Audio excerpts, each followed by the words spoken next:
Nightcast. Stephen Lloyd Gilbreth brings you the current news from the world today and how it relates to Bible prophecy. Understanding the end-time events leading to the peaceful world tomorrow. Ladies and gentlemen, Stephen Lloyd Gilbreth. Good evening, friends, and welcome to this February 4, 2014 edition of Nightcast. Our opening story tonight, Slovenians have been left without electricity as parts of Europe battle some of the worst winter blizzards for decades. As picture perfect as it looks, snow has brought havoc to Slovenia. In a country of around 2 million people, 1 in 4 homes are without power. And that's because of this. All people can do is wait until help arrives. But that help may take some time. Blizzards have disrupted transport and closed more than 40% of schools. And if that wasn't bad enough, people have been asked not to drink the tap water either. I can only imagine what it must be like for those over 80 years of age, or those who have small children. There's no electricity, and water supply is a problem too. The winter blast has caused chaos in Serbia, Croatia, and Germany too. This is Austria. Homeowners have been shoveling for days. The wintry conditions are also causing problems in Italy, where they are suffering from widespread flooding. Torrential rain has caused misery for homeowners. Just getting around is a challenge, which is why the tens of thousands affected will be hoping an end to this extreme weather is in sight soon. Alpa Patel, BBC News. And friends, you heard Alpa Patel there report how this severe snow has affected parts of Croatia, Serbia, and Germany. And in our next report, it's not just isolated to there. Iran snow cuts power to nearly 500,000 homes.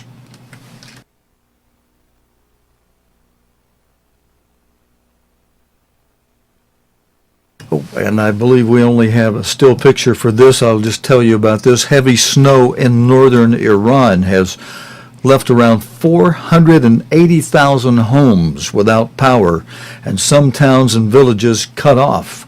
An official in Mazandaran province on the Caspian Sea said the winter storms were the worst in 50 years. Let me repeat that if you don't mind. This winter storm in Iran is the worst in 50 years, with 2 meters of snow falling in some areas since the weekend. All schools in Mazandaran will be closed today, according to state media reports. The head of Iran's Red Crescent said around 11,000 people had been rescued after getting stuck in heavy snow. Some 3,800 people have also been settled in emergency shelters. And I think the biggest part of this story, friends, is the fact that this is the worst snowstorm they've had there in Iran in 50 years. And you know, we're seeing a number of stories like that, the worst weather here, the worst weather there, in more than 50 years. A lot of those kind of stories are going. Well, we turn to a different kind of story next, friends. Pakistani Taliban criticize peace talk delay. Mohammed Rafiq is among the most recent of thousands of Pakistanis thought to have had loved ones murdered by the Taliban. His son Mubashir, a schoolboy, was killed in a suicide bombing close to Pakistan's army headquarters. Now his mother doesn't sleep at night, or eat, or drink, he says. I'm suffering in the same way, but I thank God people call me the father of a martyr. The attack that killed Anwar was one of a series of bombings throughout January. It finally led Prime Minister Nawaz Sharif to pursue the talks with the Pakistani Taliban he'd promised. So negotiators appointed by the Taliban arrived all smiles to meet their government counterparts. Only things didn't go to plan. Just hours later, the mood was very different. Well, we've just ended a very chaotic press conference here. This is supposed to be where the Taliban negotiators and government negotiators were meeting. What the negotiators here have just told all these gathered journalists is that they feel this is just a delaying tactic by the government and that they don't trust the government. We think that there should be start of dialogue, and if the dialogue is delayed, anything can happen. What do you mean? Any disaster from any side. The Pakistani Taliban know how to wreak disaster. Thousands here are thought to have died at their hands. Military operations against them haven't stopped their murder. So if a new strategy of talks was decided on, why didn't the government representatives show up? We thought that if we go into formal negotiations and waste our time seeking clarifications, why don't we do it before the meeting? And we also wanted to know more about the mandate and powers of this committee which is meeting us. There's no confirmation it's related, but tonight there's been an attack close to a market in the city of Peshawar. It targeted members of Pakistan's Shia Muslim minority. An end to all this feels a very long way off. Ali Maqbool, BBC News in Islamabad. And friends, we have perhaps, in that story, I hope you noticed that the father of the young boy who was killed made the statement that he was proud to be the father of a martyr. I'm glad in one way he could find a way to have some peace over the killing, the death of his son. And yet, I think I'd be crying my heart out. What a horrible thing was done to his son. When Jesus Christ returns, there's going to be a need for those of us who help him teach and instruct the world on how things really are, to help them understand and overcome some of the false pride that the God of this world has incorporated into people through false religion, which is, as we look at this chart, you see the first seal from the book of Revelation. This chart depicts the first 6 seals of the 7 seals of Revelation, and the very first one on the left side, where it has the number 1 and a white bar, Revelation depicts the first seal as a white horse, and Jesus Christ described the activities, the conditions of this white horse as being those of deception, religious deception, and Christ said, beware of this kind of deception. Men will say that I am Christ, Jesus Christ is the Christ, but they, instead of preaching the message that I brought about the coming kingdom of God, and my part in it too, of course, but all they teach is Jesus Christ, and they forget the message about the coming kingdom, a kingdom that'll be a peaceful kingdom, a kingdom that Jesus Christ will rule with a rod of iron, and he'll have some people who he's trained now during a time of the spring harvest to be helping him to reign and rule in that kingdom. Now, our next story is, there's kind of some good in this story, a little bit. I'll explain further what I mean by a little bit after we hear this story about how Libya destroys all chemical weapons. And again, this is a story that I'll have to read to you. This is just a still picture. Mohammed Abdelaziz says that Libya has become totally free of usable chemical weapons. It's become totally free of usable chemical weapons. And, we just lost our video player. So I tell you what I'm going to do. I'm going to put our chart back up on the screen for a moment, give you an opportunity. We'll just rehearse briefly the second through the fourth seal, which are active right now. Those first four seals are pictured by different colored horses in the book of Revelation. I just went over the first horse with you, the white horse, but then we've got the second, third, and fourth horse, a red horse, a black horse, and a pale green horse.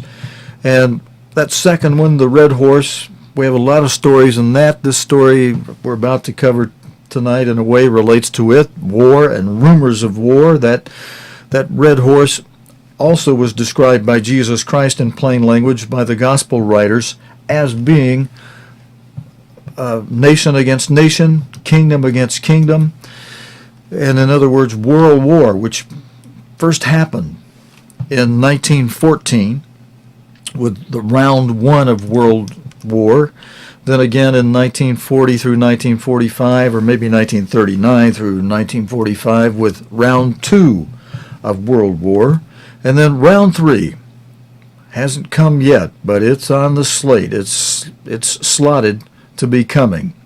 And when it does come, all hell literally will break loose, because that's described by the fifth seal. I have our player back up, but let me just finish what I was saying here.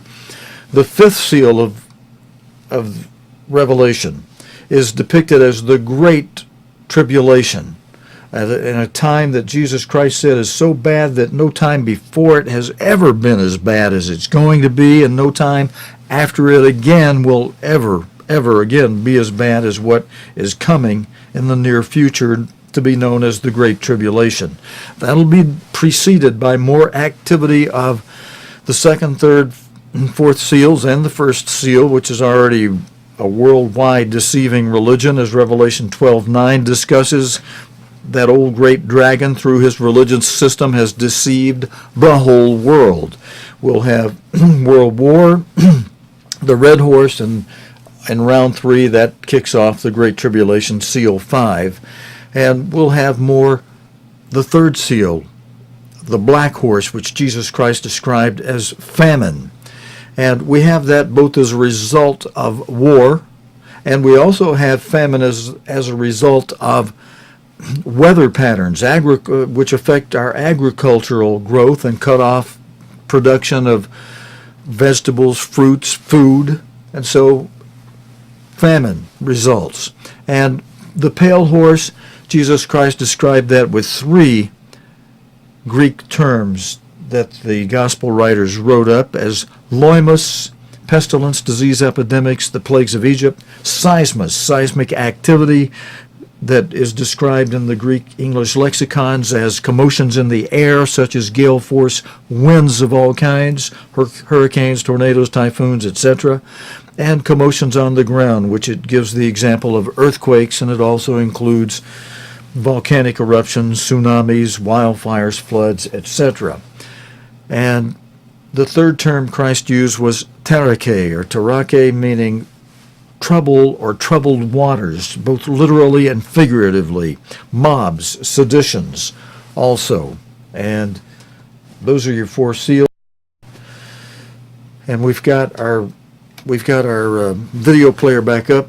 I hope it'll stay. We had a few problems getting on tonight, friends, so I appreciate your prayers, those of you who believe God can help, and ask him to help make our things flow smoothly. As long as he's with this program and building it and doesn't want to close it, we do have an enemy who would love to close it.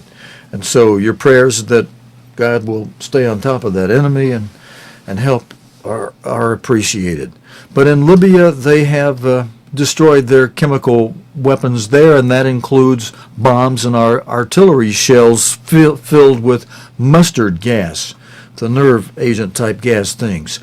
In 2004, Libya said it had 25 tons of sulfur mustard and several thousand unfilled aerial bombs for use with chemical warfare facilities. Tripoli has committed itself to getting rid of all its chemical arms by signing the Chemical Weapons Convention, the CWC. Libya's foreign minister said the process was completed on January 26. He was speaking at a joint news conference with Ahmet Azumku, the head of the Organization for the Prohibition of Chemical Weapons, OPCW, and the process of destroying Libya's chemical arsenal began in 2002. The arsenal destroyed by Libya falls under Category 1 chemical weapons, the OPCW said. Category 1.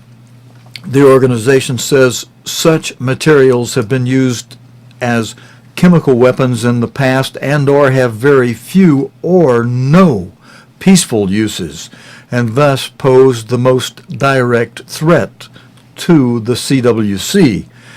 It added that the destruction of chemical precursors, Category 2 chemicals, was to be completed by Libya by December 2016. Precursors are defined as chemicals involved in production stages for toxic chemicals. Most of these chemicals have some industrial uses. The OPCW is an independent international organization which works with the UN to monitor the 1997 convention banning the development, production, stockpiling, and use of chemical weapons. However, friends, one thing to note in all this, our next story is going to show you how Syria, the Syria crisis, the chemical weapons there, the deadline looms for the removal, and yet there is delay. A fleet of Scandinavian ships was deployed to collect the chemical cargo. 1,300 tons was supposed to have been shipped out by the 5th of February. But to date, the ships have made just 2 trips to the port of Latakia. And according to the US, less than 5% of the stockpile has been handed over. If this pace remains the same, they could still be here this time next year. The OPCW has enforced a strict media blackout due, it says, to the sensitivity of the operation. We're still receiving very carefully worded statements from here. The latest one says that Syria must accelerate the pace at which the chemicals are being delivered to the port. But the organisation will not say in public what's actually happening on the ground. Is President Assad playing a diplomatic poker game? With each delay, suspicions are growing that signing up to the deal was a tactical move designed to divert international attention and avert military intervention. It costs $500,000 US a week to keep the Helga Ingstad operational at sea. Countries like Norway, the United States and Britain have invested substantial amounts of funding and faith in this mission. Now, the most significant signs so far that this patience may be evaporating. At peace talks in Switzerland, John Kerry said that the option of military force was still fully on the table. The international community are losing patience with the Syrian regime.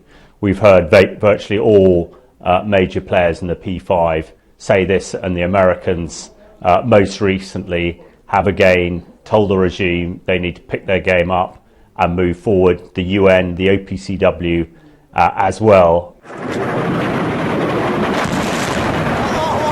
Many are beginning to wonder how much longer those who initially invested such hope will be prepared to wait for President Assad to deliver on his promises. Anna Holligan, BBC News in The Hague. Thank you, Anna. Thank you, Anna Holligan.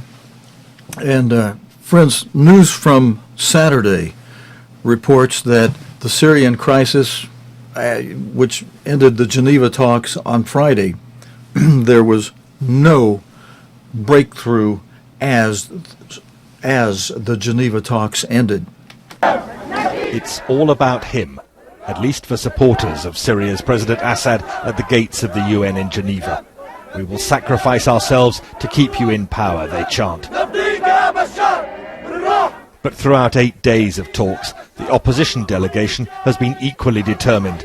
There can be no peace in Syria under the man they call a brutal dictator.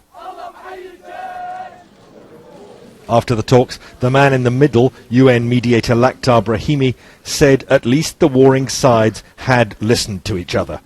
For all the Syrians trapped in this terrible war, our work here will seem far too low. I understand that, and they are right. That we are trying to overcome the very difficult issues that have led to this war and made it worse almost by the day. And this, unfortunately, takes time. So there's still no relief for civilians starving in parts of Homs under siege by government forces. The UN still can't get the authorities to allow trucks in with supplies of food and medicine. And friends, that was as of Saturday. Now, more current news from today. In fact, just from today, just before our program went on the air, Russia urged to restrain Syrian regime after barrel bombs, horrifying, horrible barrel bombs. Wait till you see this. This is the weapon that's causing such devastation and concern. Activists say barrel bombs like this, rolled out of helicopters, have killed hundreds of civilians in a campaign against rebel-held parts of Aleppo that's been intensifying over the past 3 weeks. The barrels, packed with explosives, are a crude but deadly weapon. They're not precision-guided. The enormous explosion they cause can destroy a whole quarter, not just a specific target. This is the kind of devastation they produce.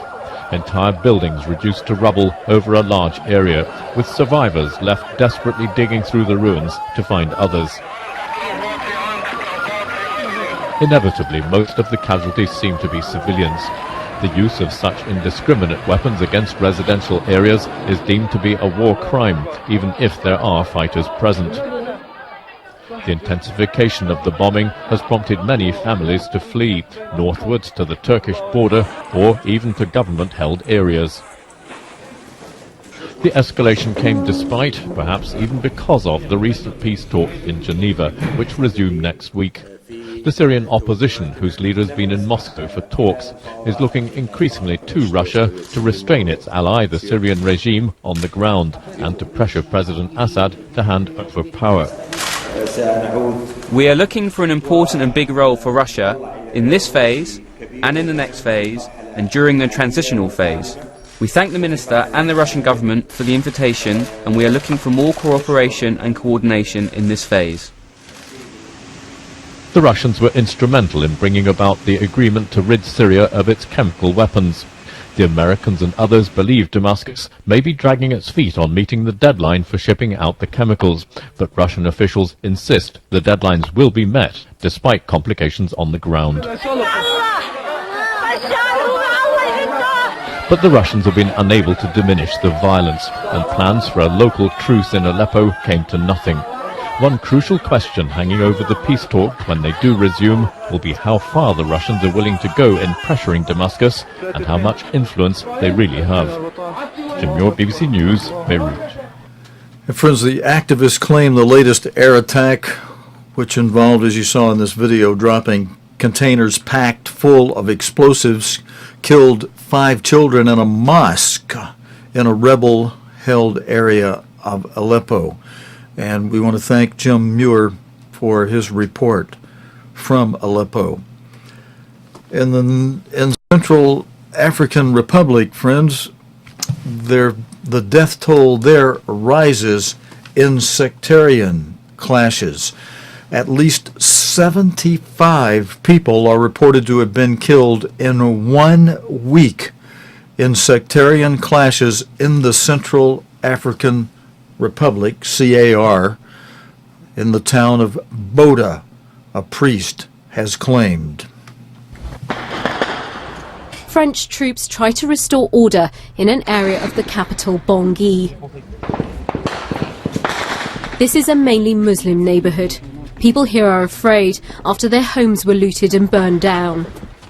When peacekeepers arrived, they and other residents found themselves caught in the middle of another battle between Christian and Muslim militias. It's terrible. We are suffering. There is no peace. We're losing houses and people. We need to bring back peace. In the south of the country, here in the town of Boda, a Christian priest says that in the past week alone, the number of people killed in sectarian violence was at least 75. The head of the National Red Cross couldn't confirm that number, but he said a team has been sent to Boda to recover bodies. The Red Cross added an average of 15 people a day are being killed throughout the country, but that figure could be much higher.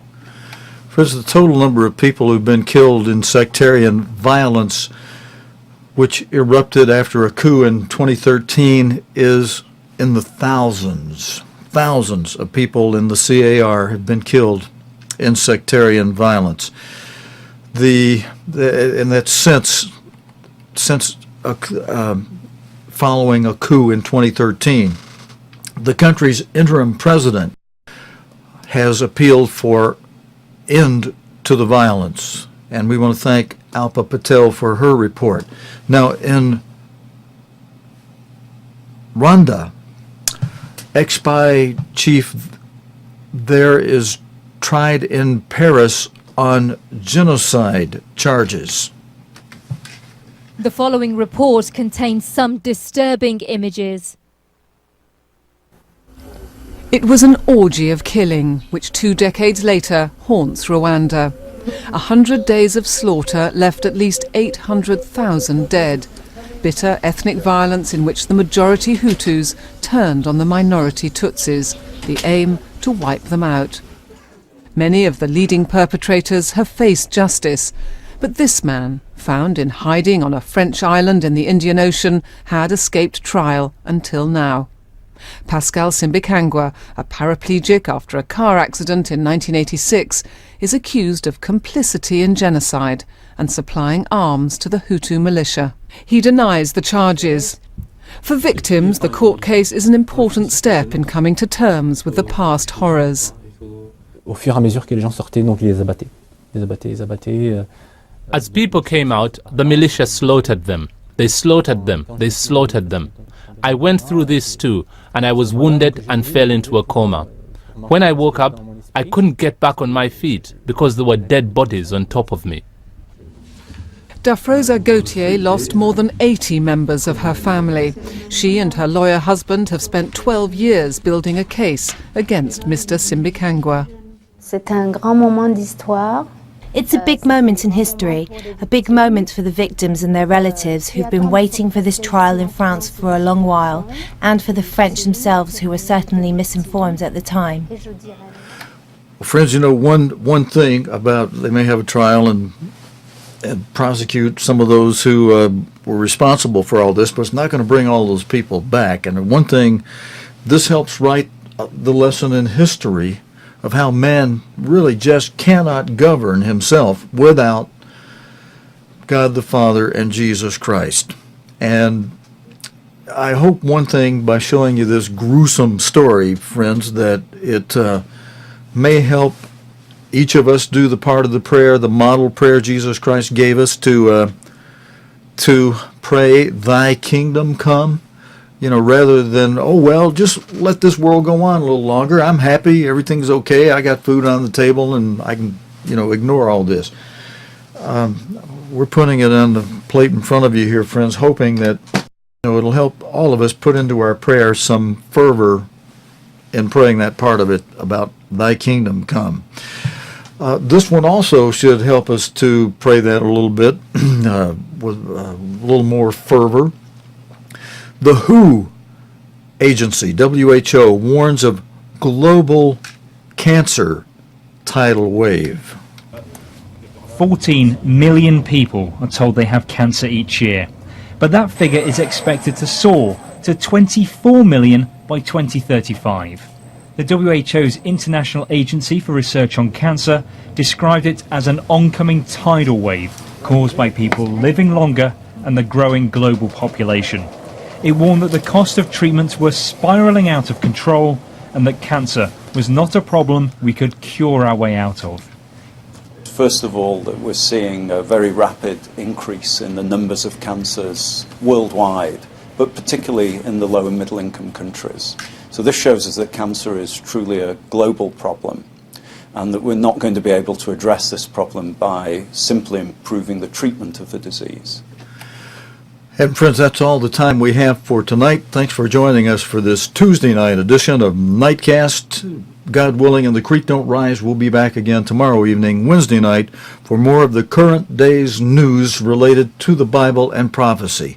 Until next time, here on Nightcast, your host Stephen Lloyd Gilbreth saying, so long, friends. You have been watching Nightcast with Stephen Lloyd Gilbreth. Nightcast can be seen Sunday through Thursday nights here on cogtv.org. Tonight's program is also available anytime on demand in the cogtv.org video archive.